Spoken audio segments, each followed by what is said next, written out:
একদিন শিশু নবী হজরত মুহাম্মদ সাল্লাল্লাহু আলাইহি ওয়াসাল্লাম ক্ষুধার্ত অবস্থায় মক্কার ধুলামাখা পথ ধরে হেঁটে চলেছে। কিছুটা দূরে ছিল আবু জাহেলের খেজুর বাগান। আবু জাহেল এক ইহুদি ব্যক্তিকে নিয়ে খেজুরগুলো একটি বস্তায় ভর্তি করছিল। শিশু নবী মুহাম্মদ সাল্লাল্লাহু আলাইহি ওয়াসাল্লাম তখন ক্ষুধার্ত ছিল, তাই ক্ষুধা নিবারণের জন্য দুটি খেজুরের আশায় আবু জাহেলের খেজুর বাগানের দিকে যেতে লাগলো। শিশু নবী মুহাম্মদ সাল্লাল্লাহু আলাইহি ওয়াসাল্লাম ধীরে ধীরে সেই খেজুর বাগানে হাজির হলেন এবং আবু জাহেলকে সালাম দিয়ে বিনয়ের সঙ্গে বললেন, চাচা যান, আমার খুব ক্ষুধা পেয়েছে, আমাকে দুটি খেজুর দিতে পারবেন? তখন আবু জাহেল তাচ্ছিল্য ভরা চোখে তাকিয়ে বলল, হে মুহাম্মদ, তোমাকে খেজুর দিতে পারি, কিন্তু একটি শর্ত আছে। ওই যে ব্যক্তিটি দাঁড়িয়ে আছে তার কাছে বস্তা আছে, ওইগুলো তুমি মাথায় করে নিয়ে আমার বাড়িতে দিয়ে আসো, তাহলে তুমি খেজুর পাবে। তখন শিশু নবী সাথে সাথে ওই ইহুদি ব্যক্তির কাছে চলে গেলেন। ইহুদি লোকটি তাকে অবাক হয়ে দেখে বললেন, হে বালক মুহাম্মদ, তুমি কি জন্য এসেছো? শিশু নবী মুহাম্মদ সাল্লাল্লাহু আলাইহি ওয়াসাল্লাম বললেন, আমি এই বস্তা মাথায় করে নিয়ে যাব। ইহুদি ব্যক্তিটি বললেন, এই ছোট্ট বয়সে তুমি কি এই বস্তায় নিয়ে যেতে পারবে? শিশু নবী বললেন, নিশ্চয়ই পারবো। অতঃপর শিশু মুহাম্মদ সাল্লাল্লাহু আলাইহি ওয়াসাল্লাম ধুলিমাখা শরীরে মাথায় বিশাল বস্তা নিয়ে হেঁটে চললেন। ছোট্ট ছোট্ট পা, ক্লান্ত দেহ, কিন্তু চেহারায় এক অপার্থিব শান্তি। এবং তার পিছু চলেছে আবু জাহেল এবং সেই ইহুদি ব্যক্তি। কিছুক্ষণ পর সেই বস্তা আবু জাহেলের বাড়ির সামনে এসে রাখলেন। তখন ইহুদি ব্যক্তি এই বস্তা নিয়ে বাড়ির ভিতরের কোণে রেখে দিলেন। তারপর শিশু নবী হযরত মুহাম্মদ সাল্লাল্লাহু আলাইহি ওয়াসাল্লাম বললেন, চাচা যান, আমাকে খেজুর দেবেন না? তখন আবু জাহেল মাত্র একটি খেজুর দিলেন। তখন শিশু নবী হযরত মুহাম্মদ সাল্লাল্লাহু আলাইহি ওয়াসাল্লাম বললেন, চাচা যান, আর একটি খেজুর দেবেন না? এই নির্দোষ চাওয়াই যেন আবু জাহেলের আগুনে ঘি ঢেলে দিল। সে রেগে গিয়ে হঠাৎ করে একটি প্রচণ্ড থাপ্পড় মারল শিশু মুহাম্মদ সাল্লাল্লাহু আলাইহি ওয়াসাল্লামের গালে। সঙ্গে সঙ্গে সূর্য যেন হঠাৎ ডুবে গেল, আকাশ কেঁদে উঠল, বাতাস স্তব্ধ হয়ে গেল, পাহাড় পর্বত যেন অশ্রু ঝরালো। যে একটি নিষ্পাপ শিশুর উপর এমন অন্যায়! নিষ্ঠুর আবু জাহেল হাসতে হাসতে ঘরে প্রবেশ করল। ঠিক তখনই ঘটল এক অলৌকিক ঘটনা। খেজুর ভর্তি বস্তার মুখ খুলতেই আবু জাহেল হতবাক হয়ে গেলেন। আবু জাহেল দেখল বস্তার সমস্ত খেজুরগুলো ছোট ছোট পাথর হয়ে গেছে। চোখের সামনে এমন অলৌকিক ঘটনা দেখার পর সেই ইহুদি বিস্ময়ে হতবাক হয়ে গেল। এই দৃশ্য দেখে সেই ইহুদি ব্যক্তি থমকে দাঁড়ালেন। এমন অলৌকিক ঘটনার কথা জানানোর জন্য ইহুদি ব্যক্তিটি দ্রুত তাদের নেতার কাছে ছুটে গেল। কিন্তু নিষ্ঠুর অত্যাচারী আবু জাহেল তখন ঘর থেকে বের হয়ে এলো এবং কটাক্ষ করে বললেন, হে মুহাম্মদ, তুমি তো বড় জাদুঘর, আমার খেজুরগুলো জাদু করে পাথর করে দিয়েছ। শিশু নবী মুহাম্মদ সাল্লাল্লাহু আলাইহি ওয়াসাল্লাম নরম কণ্ঠে মাথা নিচু করে বললেন, চাচা যান, আমি কিছুই জানি না। এই কথা বলতেই নিষ্ঠুর আবু জাহেল আর একটা চড় মারলেন। চড়ের শব্দে যেন আবারও আকাশ কেঁপে উঠল, পাহাড় স্তব্ধ হয়ে গেল, আর শিশুটির চোখে জমে উঠল এক বিন্দু অশ্রু। কিন্তু কি আশ্চর্য, শিশু মুহাম্মদ শুধু এতটুকুই বললেন, চাচা যান, আপনার হাতে ব্যথা লাগেনি তো? আহা, কি মমতা, কি সহমর্মিতা! নিজে চড় খেলেন, অথচ চিন্তা করলেন চড় মারা মানুষের ব্যথার কথা। অতঃপর শিশু নবী সেই ব্যথা আর অপমানের বোঝা নিয়ে বাড়ি ফিরলেন না। চুপচাপ চলে গেলেন পাহাড়ের কিনারায়, শুধু নিঃশব্দে দাঁড়িয়ে রইলেন। এই ঘটনা দেখে গাছগুলো, পাহাড়গুলো বলতে লাগলো, আহ, আফসোস! যাকে না সৃষ্টি করলে এই জমিন, এই আসমান, এই পৃথিবী কিছুই সৃষ্টি হতো না। সেই মহান নবী আজ ক্ষুধার্ত, অপমানিত, অবহেলিত। কিন্তু তবুও পাষাণ্ড আবু জাহেলের হৃদয় এতটুকুও কাঁপল না, এক বিন্দু অনুতাপও তার চোখে এলো না।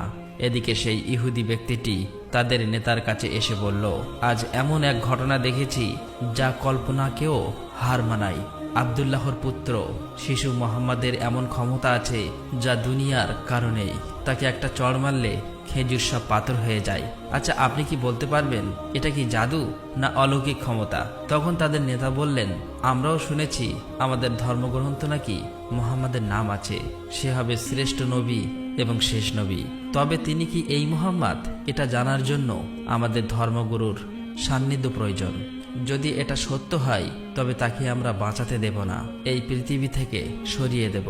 তোমরাও যাও, আমাদের ধর্মগুরুর কানে এটি পৌঁছে দাও। তখন সেই ইহুদি ব্যক্তিটি আবারও আবু জাহেলের বাড়ির দিকে রওনা হলেন। যেতে যেতে সেই খেজুর বাগানের কাছে উপস্থিত হয়ে দেখলেন সমস্ত খেজুর গাছের খেজুর নেই, সব একেবারে পাথর হয়ে গেছে। এটা দেখে সেই ইহুদি ব্যক্তিটি হতভম্ব হয়ে গেলেন। তিনি আর এক মুহূর্ত দাঁড়ালেন না, খুব দ্রুত আবু জাহেলের বাড়ির দিকে রওনা হলেন। আবু জাহেলের বাড়িতে এসে বললেন, ভাই, আপনার খেজুর বাগানের সমস্ত খেজুরগুলো তো পাথরে পরিণত হয়ে গেছে। এখন এটাকে যদি ফিরিয়ে আনতে না পারেন তাহলে অনেক টাকা ক্ষতি হয়ে যাবে। এটাকে ফেরানোর একমাত্র পথ হলো শিশু মুহাম্মাদের কাছে ক্ষমা চাওয়া। কিন্তু আবু জাহেল ক্ষমা চাওয়ার পাত্র ছিল না। সে ছিল নিষ্ঠুর এবং অতি চালাক। তাই সে চালাকি করেই বলল, ঠিক আছে, চলো আমরা মুহাম্মাদের বাড়িতে গিয়ে দেখি। এই বলে তারা শিশু মুহাম্মদ সাল্লাল্লাহু আলাইহি ওয়াসাল্লামের বাড়ির দিকে রওনা হলেন। শিশু মুহাম্মদ সাল্লাল্লাহু আলাইহি ওয়াসাল্লাম থাকতেন চাচা আবু তালেবের সঙ্গে। চাচা আবু তালেব তখন ঘরে একা। কিছুক্ষণের মধ্যেই আবু জাহেল এসে হাজির হয়ে বললেন, হে আবু তালেব, শিশু মুহাম্মদ কোথা থেকে এমন জাদু শিখেছে? সে তো বড় জাদুঘর। সে আমার খেজুরগুলো সব পাথর করে দিয়েছে। কোথায় গিয়েছে তুমি কি খবর রাখো? তাকে তো খুঁজে পাওয়া যাচ্ছে না। দেখো কোন পাহাড়ের কিনারায় জঙ্গলের বাঘ ভাল্লুকে খেয়ে নিয়েছে কিনা। এই কথা শোনা মাত্রই চাচা আবু তালেব আর দেরি করলেন না, শিশু নবীকে খুঁজতে বার হলেন। এদিকে শিশু নবী হযরত মুহাম্মদ সাল্লাল্লাহু আলাইহি ওয়াসাল্লাম পাহাড়ের কিনারায় বসে কাঁদছে আর বলছে, আজ যদি আমার মা বাবা বেঁচে থাকতো আমার সাথে কেউ এরূপ ব্যবহার করতে পারত না। আমি আজ বড় একা। শিশু নবীর কান্না দেখে জঙ্গলের বাঘ ভাল্লুক হরিণ সেখানে আসলেন। সেই ব্যথায় ব্যতীত হয়ে তারাও যেন কাঁদছে আর বলছে, ইয়া রাসূলুল্লাহ, রাহমাতুল লিল আলামিন, এই চর যেন আমাদের লেগেছে। ইয়া রাসূলুল্লাহ, তুমি আর কেঁদো না, এই কান্না আমরা সহ্য করতে পারছি না। অতঃপর কিছুক্ষণের মধ্যেই চাচা আবু তালেব সেখানে হাজির হলেন। এটা দেখার পর তিনি আর কিছুই বললেন না, একেবারে অবাক হয়ে গেল। তখন চাচা আবু তালেব সান্ত্বনা দিয়ে বললেন, তোমাকে এমন কষ্ট দিল, আমি তো আছি। আমি বেঁচে থাকতে কেউ তোমাকে আঘাত করতে পারবে না। অতঃপর শিশু নবীকে নিয়ে চাচা আবু তালেব বাড়িতে চলে এলেন। সেই রাতেই চাচা আবু তালেব আবু জেহেলের বাড়িতে গিয়ে বললেন, তুমি তাকে জাদুঘর বলছো, অথচ সে তো কিছুই চায়নি। সে তো তোমার খেজুর নেয়নি, তোমার বিরুদ্ধে কিছু বলেনি। এই শিশুর চোখে যে অশ্রু ঝরেছে সেই অশ্রু একদিন পাহাড়ও গলিয়ে দেবে। এই কথা বলে তিনি সেখান থেকে চলে আসলেন। এই কথা শুনে আবু জাহেল কোনো জবাব দিল না, কারণ এই শিশুর মধ্যে এমন কিছু ছিল যা সে অনুভব করতে পারছিল কিন্তু স্বীকার করতে পারছিল না। আসলে আবু জাহেল ছিল মিথ্যাবাদী এবং অত্যাচারী। সেই রাতে মক্কার আকাশে এক উজ্জ্বল আলো দেখা গেল। সবাই ভাবল বুঝি কোনো তারা পড়েছে। ফেরেশতারা একে একে নেমে আসলো। এক ফেরেশতা আরেক ফেরেশতাকে বলল, এই শিশুর চোখে পানি দিয়ে একদিন মহা কিতাব নাজিল হবে। এই শিশু হবে শ্রেষ্ঠ মানব তথা শ্রেষ্ঠ নবী, যা সমগ্র বিশ্ববাসীর জন্য রহমত স্বরূপ। এদিকে ইহুদি কাফেররা এই অলৌকিক ঘটনা শোনার পর নবীজিকে হত্যা করার জন্য ষড়যন্ত্র লিপ্ত হয়ে যায়। কেননা তারা চেয়েছিল যে শেষ নবী তাদের বংশের মধ্যে জন্ম হোক, কিন্তু তা হয়নি। তাদের মধ্যে একজন ইহুদি তাদের ধর্মগুরুর কাছে গিয়ে সমস্ত ঘটনা খুলে বললেন। তখন তাদের ধর্মগুরু বললেন, আমি চিনেছি তাকে, সে সেই নবী যার বর্ণনা আমাদের কিতাবে আছে।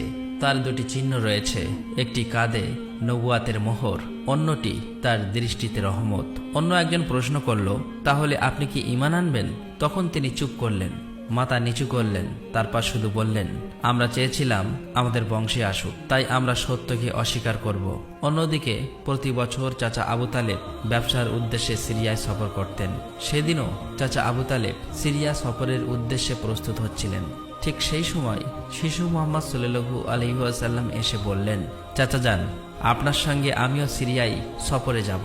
কিন্তু শিশু মুহাম্মাদের কথা চাচা আবু তালেব ফেলতে পারলেন না। অতঃপর পরের দিন ব্যবসার উদ্দেশ্যে শিশু মুহাম্মাদকে নিয়ে চাচা আবু তালেব সিরিয়া সফরের উদ্দেশ্যে রওনা হলেন। এভাবেই চলতে চলতে কয়েক মঞ্জিল পথ অতিক্রম করার পর বাণিজ্য কাফেলা শাম নামক একটি জায়গায় গিয়ে বিশ্রাম নিচ্ছিলেন। সেখান থেকে কিছুটা দূরে খ্রিস্টানদের একটি গির্জা ছিল। সেই গির্জায় খ্রিস্টানদের একজন ধর্মগুরু ছিল, যে সেই জামানার সবচেয়ে মহাপণ্ডিত ছিল। কাফেলা যখন আবারও চলতে শুরু করলো, তখন ওই খ্রিস্টানদের ধর্মগুরু লক্ষ্য করে দেখল কাফেলার সাথে সাথে যে সোজা শিশু নবী আছে তার ঠিক মাথার উপর একখণ্ড মেঘ আছে। তার মাথার উপর ছায়া দিতে দিতে সরে আসছে। এটা দেখে তিনি অবাক হয়ে গেলেন।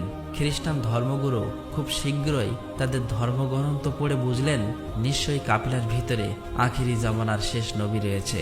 তখন তিনি খুব দ্রুত তাদের একজন লোককে ডাকলেন এবং বললেন, তোমরা যাও, ওই কাফেলার সকলকে ডেকে আনো, তাদেরকে আমরা দাওয়াত খাওয়াবো। এই কথা শুনে তারা সেখানে চলে গেল এবং তাদেরকে বলল, প্রিয় ভাইরা, আমাদের ধর্মগুরু আপনাদের সকলেরই দাওয়াত করেছেন, এই দাওয়াত আপনারা কবুল করুন। অতঃপর কাফেলার সকলেই ওই গির্জায় আসলেন। তারপর খ্রিস্টান ধর্মগুরু কাফেলার সকলকে পেট ভরে খাওয়ালেন। অতঃপর কিছুক্ষণ পর খ্রিস্টান ধর্মগুরু আবু তালেবকে বললেন, হে কাফেলার সর্দার, নিশ্চয়ই এই শিশুর পিতামাতা ইন্তেকাল করেছে। আবু তালেব বললেন, হ্যাঁ, আপনার অনুমান সত্য, তারা ইন্তেকাল করেছে। এখন আমি তাকে লালন পালন করি। তখন খ্রিস্টান ধর্মগুরু বলল, এই কাফেলার সর্দার, শুনে রাখো, আপনার ভাতিজা নিশ্চয়ই আল্লাহর শেষ নবী হবেন। তার পৃষ্ঠদেশে মোহরের নবুয়াত খচিত আছে। তার প্রতি তুমি খুবই সতর্ক দৃষ্টি রাখবে এবং তাকে কোথাও একা যেতে দেবেন না। কেননা ইহুদি নাসারাগণ এটা জানতে পারলে, চিনে ফেললে, তারা শিশু মোহাম্মদকে প্রাণনাশের চেষ্টা করবে, এতে কোনো সন্দেহ নেই। তখন চাচা আবু তালেব বললেন, আপনি এই খবর জানেন কিভাবে? খ্রিস্টান ধর্মগুরু বললেন, আমি তৌরাত কিতাবে এই ঘটনার বর্ণনা পেয়েছি। তুমি যাও, তোমার ভাতিজাকে এখানে ডেকে আনো। তখন চাচা আবু তালেব শিশু মোহাম্মদকে সেখানে আনার জন্য চলে গেলেন। কিছুক্ষণ পর খ্রিস্টান ধর্মগুরু দেখলেন আবার একটি কাফেলা রওনা হচ্ছে। তখন খ্রিস্টান ধর্মগুরু সেখানে গেলেন এবং তাদেরকে জিজ্ঞাসা করলেন, আপনারা কারা আর কোথায়, কি জন্যই বা যাচ্ছ? তখন তারা উত্তর দিল, আমরা রোম দেশের সৈন্য। আমাদের বাদশাহ আমাদেরকে পাঠিয়েছে যে দুনিয়াতে নাকি আখিরি নবীর আবির্ভাব হয়েছে অনেকদিন আগেই। আমরা তার সন্ধান করছি, তাকে খুঁজে ফেলে হত্যা করে দেব। আপনি কি তার কোনো সন্ধান দিতে পারবেন? তখন খ্রিস্টান ধর্মগুরু বলল, তোমরা বৃথায় তাকে খুঁজে বেড়াচ্ছ। আল্লাহ তাআলা যদি সত্যিই তার শেষ নবীকে দুনিয়ায় পাঠিয়ে থাকেন, তবে তো তিনি নিজেই তাকে হেফাজত করবেন। কারো এমন সাধ্য নেই যে তাকে হত্যা করতে পারবে। অতএব তোমরা আবারও রোম দেশে ফিরে যাও। এই কথা শুনে ওই সৈন্যগুলো ফিরে গেল। এভাবেই সেই দিন অতিবাহিত হয়ে গেল। রাতের বেলা খ্রিস্টান ধর্মগুরু চাচা আবু তালেবকে তাদের গির্জায় ডেকে বলল, হে কাফেলার সর্দার, দেখেছ তো, আমার কথাই সত্য। ইহুদি নাসারাগণ আখিরি নবীর সাথে চরম শত্রুতা পোষণ করে। তারা যদি শেষ নবীকে হাতের কাছে পেয়ে যায় তাহলে হত্যা করার চেষ্টা করবে। অতএব ভাতিজাকে নিয়ে বিদেশে যাওয়া উচিত হবে না, ফিরে যাও। অতঃপর পরের দিন চাচা আবু তালেব আর বিদেশ সফর করলেন না, আবারও দেশের পথে ফিরে আসতে লাগলেন। কিছুক্ষণ যাবার পর পথের মধ্যে একটি ঘোড়া দেখতে পেলেন, কিন্তু সেখানে কোনো মানুষ ছিল না। এটা দেখে তারা সেখানে দাঁড়িয়ে পড়লেন। তারপর দেখলেন একজন মানুষ মৃত অবস্থায় পড়ে আছে। আসলেই এটি ছিল একজন ইহুদি যে শিশু নবীকে হত্যা করতে এসেছিল। কিন্তু আজ সেই শিশু নবী নিজে তাকে বাঁচিয়ে তুলছে, নিজের হাতে পানি খাওয়াচ্ছেন। এভাবেই তাকে বাঁচিয়ে নিজেদের সাথে নিয়ে আবারও পথ চলতে শুরু করলেন। এভাবেই চলতে চলতে তাদের কাফেলা একটি সাগরের কিনারায় এসে উপস্থিত হলেন। সেখানে ছিল একটি জেলে সম্প্রদায়ের বসবাস। তাদের কাফেলা সেখানেই বিশ্রাম নিচ্ছিলেন। কিন্তু ওখানকার জেলে সম্প্রদায় ছিল মূর্তি পূজারী। তারা ছিল কুসংস্কারে আবদ্ধ। চাচা আবু তালেব হঠাৎ করে একটি জায়গায় গিয়ে দেখল একদল জেলে সম্প্রদায় মূর্তি পূজা করছে। তখন তাদের মধ্যে একজনকে জিজ্ঞাসা করল, প্রিয় ভাইরা, আপনারা এমন করে মূর্তি পূজা করছেন কেন? তখন সেই ব্যক্তি বলল, আমাদের জালে বহুদিন থেকে মাছ ধরা পড়ে না, তাই সমুদ্রের দেবতাকে খুশি করার জন্য এই পূজার আয়োজন করেছি। এদিকে শিশু মোহাম্মদ সাল্লাল্লাহু আলাইহি ওয়াসাল্লাম লক্ষ্য করে দেখলেন একটি বড় মূর্তির সাথে একজন মা ও তার বাচ্চাকে শিকল দিয়ে বেঁধে রাখা হয়েছে, তাদেরকে বলি দেবে বলে। কেননা এই জেলে সম্প্রদায়ের বিশ্বাস ছিল এভাবে বলি দিলে তাদের দেবতা খুশি হবে, তাদের জালে আবারও মাছ ধরা পড়বে। তখন শিশু মোহাম্মদ সাল্লাল্লাহু আলাইহি ওয়াসাল্লাম সেখানে গেলেন এবং তাদেরকে শিকল খুলে মুক্তি করে দিলেন। সেই মুহূর্তে একজন জেলে সেখানে গেলেন এবং বললেন, আমরা যাদেরকে বলি দেব বলে বেঁধে রেখেছিলাম তাদেরকে একজন বাচ্চা খুলে দিয়েছে। এটা শুনে তারা সবাই অতি দ্রুত নবীজিকে ধরতে সেখানে যেতে লাগলো। তখন চাচা আবু তালেব তাদেরকে থামাতে গেল, আর সেই সাথে সাথেই তারা সবাই দেখতে পায় সমুদ্রের কাছে সেই বড় মূর্তিটি আপনা আপনি ভেঙে পড়েছে। সমুদ্রের ঢেউ উঠেছে আর সেই ঢেউয়ের সাথে সাথে অনেকগুলো মাছ উপরে উঠে এসেছে। এটা দেখে সমস্ত জেলে সম্প্রদায়ের মানুষ অনেকগুলো মাছ ধরলো এবং তারা নিজেরা অনেক খুশি হয়ে গেল। এটা দেখে আবু তালেব অবাক হয়ে যায়। আসলেই নবীজি তখন সমুদ্রের ধারে দাঁড়িয়ে আল্লাহর কাছে দোয়া করছিলেন। নবীজির দোয়ার বরকতে আল্লাহ তাআলা তাদেরকে মাছ দিয়েছিলেন। অতঃপর তাদের কাফেলা মক্কার দিকে রওনা হলো। মক্কায় আসার পর শিশু নবী হযরত মুহাম্মদ সাল্লাল্লাহু আলাইহি ওয়াসাল্লাম চাচা আবু তালেবের ছাগল নিয়ে চড়াতে যেতেন। একদিন ছাগল চড়িয়ে ফেরার পথে শিশু নবী দেখতে পান এক জায়গায় দাসদাসীদের কেনাবেচা চলছে।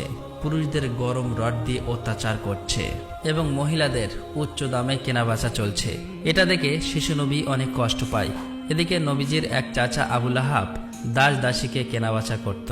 তিনি একজন দাসকে বেশি দামে বিক্রি করে দিচ্ছিলেন। ঠিক সেই সময় তার স্বামী গিয়ে বললেন, হুজুর, আপনি এমন কাজ করবেন না, আমাদেরকে ক্ষমা করে দিন। এভাবেই কাকুতি মিনতি করতে লাগলো, কিন্তু আবু লাহাব তার কোনো কথাই শুনতে চায় না। ঠিক সেই সময় আমাদের দয়ার নবী সেখানে হাজির হয় এবং চাচা আবু লাহাবকে বলে, আপনি এই মহিলাকে বিক্রি করবেন না। তখন আবু লাহাব বলে, আমি এই মহিলাকে অনেক বেশি দামে কিনেছি, আমার মূল্য পরিশোধ করে দিলে আমি তাকে ছেড়ে দেব। তখন শিশু নবী তার এই মূল্য পরিশোধ করে দিলেন, আর সেদিন সেই মহিলা নবীজির জন্য মুক্তি পেয়েছিলেন। অতঃপর সেই সময় মক্কায় বহুদিন ধরে বৃষ্টি হচ্ছিল না। মক্কায় বড় বড় নেতারা একত্রিত হয়ে বলতে লাগলো, মক্কায় বহুদিন ধরে বৃষ্টি হচ্ছে না, আমাদের বাচ্চারা মারা যাচ্ছে, পশু পাখি মারা যাচ্ছে। তাই আমরা সবাই মিলে কসম করছি যে আমরা সবাই কাবার কাছে আসব এবং সেখানে গিয়ে বৃষ্টি চাইব। যতক্ষণ না বৃষ্টি আসে ততক্ষণ আমরা সেখান থেকে আসব না। এই কথা বলার পর সবাই একে একে কাবার দিকে যেতে লাগলো। সেখানে চাচা আবু তালেবও যাবে। ঠিক এমন সময় শিশু মুহাম্মদ সাল্লাল্লাহু আলাইহি ওয়াসাল্লাম চাচা আবু তালেবকে জিজ্ঞাসা করলেন, চাচা যান, আপনি কোথায় যাচ্ছেন? চাচা আবু তালেব বললেন, হে মুহাম্মদ, আমাদের মক্কা শুকিয়ে গিয়েছে, বহুদিন বৃষ্টি হয় না, একে একে সবাই মারা পড়ছে, তাই বৃষ্টির জন্য কাবা ঘরের কাছে যাচ্ছি। তখন শিশু নবী বললেন, চাচা যান, আপনি আমাকে সাথে নিয়ে চলেন। তখন চাচা আবু তালেব বললেন, হে মুহাম্মদ, তুমি এখন ছোট্ট, সেখানে মক্কার বড় বড় নেতারা থাকবে, আমি যদি তোমাকে নিয়ে যাই তাহলে সকলেই আমাকে অপমান করবে। তখন শিশু নবী বললেন, চাচা যান, আপনি আমাকে সাথে নিয়ে চলেন, তারা যদি আমাকে সেখানে থাকতে না দেয় তাহলে আমি চলে আসব। শিশু নবীর মুখে এমন কথা শোনার পর চাচা আবু তালেব তার কথা ফেলতে পারলেন না। আসলে তিনি তাকে খুবই ভালোবাসতেন, তাই তিনি তাকে নিয়ে কাবার দিকে রওনা হলেন। কিছুক্ষণ পর তারা কাবার কাছে গিয়ে হাজির হলেন। দেখলেন কাবাঘরের কাছে মক্কার বড় বড় নেতারা হাজির হয়েছে। আশেপাশের পুরুষ মহিলা সবাই হাজির হয়েছে, কেননা তারা শপথ নিয়েছে বৃষ্টি না আসা পর্যন্ত কাবাঘর আঁকড়ে ধরে রাখবে। মক্কার বড় বড় নেতারা বলতে লাগলো, হে আবু তালেব, তুমি কি জানো না আমরা এখানে শপথ করে এসেছি, তুমি এই শিশুটিকে কেন নিয়ে এসেছো? এখানে তো তার কোনো প্রয়োজন নেই। তখন আবু তালেব বললেন, হে মুহাম্মদ, তুমি পিছনের দিকে চলে যাও। এই কথা শুনে শিশু মুহাম্মদ পিছনের দিকে চলে গেলেন। অতঃপর মক্কার বড় বড় নেতারা একসাথে বলতে লাগলো, হে কাবা ঘরের স্রষ্টা, আমাদের পানির ব্যবস্থা করে দিন, আমরা আর পাচ্ছি না। এভাবেই বলতে বলতে সারা রাত কেটে গেল, কিন্তু একটুও বৃষ্টি হলো না।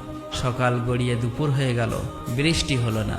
এদিকে কাবা ঘরও গরম হতে শুরু করলো। এর মাঝে তিনজন গরম সহ্য করতে না পেরে গরমে অজ্ঞান হয়ে গেল। কিছু লোক তাদেরকে নিয়ে এক জায়গায় চিকিৎসার ব্যবস্থা করলেন। এদিকে একজন চাচা আবু তালেবের পিছনে আঁকড়ে ধরলেন। চাচা আবু তালেব যখন পিছনে ফিরে তাকালেন, দেখলেন শিশু মুহাম্মদ সেখানে দাঁড়িয়ে আছে। অত্যন্ত রেগে গেলেন এবং বললেন, হে মুহাম্মদ, তুমি এখানে কেন এসেছো? তখন শিশু মুহাম্মদ বললেন, চাচা যান, আমাকে আসতে দিন, আমি আসলেই মহান আল্লাহ তাআলা পানি বর্ষণ করবেন। তখন চাচা আবু তালেব বললেন, এখানে এতগুলো মক্কার বড় বড় নেতা আছে, তারা সবাই পানি চাইছে, কিছু হচ্ছে না, আর তুমি এখন এই শিশু বয়সে কি করবে? তুমি চাইলে পানি হবে? এটা সম্ভব? অতএব তুমি পিছনের দিকে চলে যাও। এই কথা শুনে শিশু নবী আবার পিছনের দিকে চলে আসলেন। এদিকে পুনরায় তারা একসাথে বলতে লাগলো, হে কাবা ঘরের স্রষ্টা, আপনি আমাদের পানির ব্যবস্থা করে দিন। কিন্তু কোনো মতেই বৃষ্টি হলো না। তখন সবাই ক্লান্ত হয়ে এক জায়গায় বিশ্রাম নিচ্ছিলেন। চাচা আবু তালেব পিছনে লক্ষ্য করে দেখলেন আবারও শিশু নবী সেখানে হাজির। তিনি অত্যন্ত রেগে গিয়ে বললেন, হে মুহাম্মদ, তুমি আবার কেন এসেছো? শিশু মুহাম্মদ বললেন, চাচা যান, আমি তো আপনার ঘাম মুছতে এসেছি। এই কথা শুনে চাচা আবু তালেব নবীজির উপর প্রচন্ড মায়া লাগলো এবং তাকে জড়িয়ে ধরলেন। তখন শিশু মোহাম্মদ আবার বললেন, চাচা যান, আমাকে একটিবার কাবা ঘরের কাছে যেতে দিন। আমি গেলে আল্লাহ তাআলা পানি বর্ষণ করবেন। সেখানে থাকা মক্কার নেতাদের মধ্যে একজন এই কথাটি শুনতে পেল। শিশু মোহাম্মদ চিৎকার করে বলতে লাগলো, হে মক্কার মানুষেরা, চেয়ে দেখো, পানি চলে এসেছে। সেখানে থাকা সমস্ত লোকেরা অবাক হয়ে বলতে লাগলো, কোথায় পানি এসেছে? এখানে তো আমরা সবাই গর্বে মারা যাচ্ছি, আর তুমি বলছো পানি চলে এসেছে? তাদের মধ্য থেকে একজন বলল, হে মোহাম্মদ, তুমি এগিয়ে যাও। কিন্তু অন্য নেতারা বলল, আমাদের মতো বড় বড় নেতা থাকতে যদি এই শিশু মোহাম্মদ সামনে চলে যায় তাহলে আমাদের মান সম্মান সব চলে যাবে। অতঃপর অনেক আলোচনার পর শিশু মোহাম্মদকে কাবা ঘরের সামনে যাবার অনুমতি দেওয়া হলো। শিশু মোহাম্মদ সাল্লাল্লাহু আলাইহি ওয়াসাল্লাম যখন কাবা ঘরের কাছে গিয়ে আকাশের দিকে মুখ তুললেন এবং আল্লাহর কাছে দোয়া চাইলেন, সঙ্গে সঙ্গে মক্কার বুকে মুষলধারে বৃষ্টিপাত শুরু হলো। দেখতে দেখতে মক্কার চারিদিকে বৃষ্টিতে পরিপূর্ণ হয়ে যায়।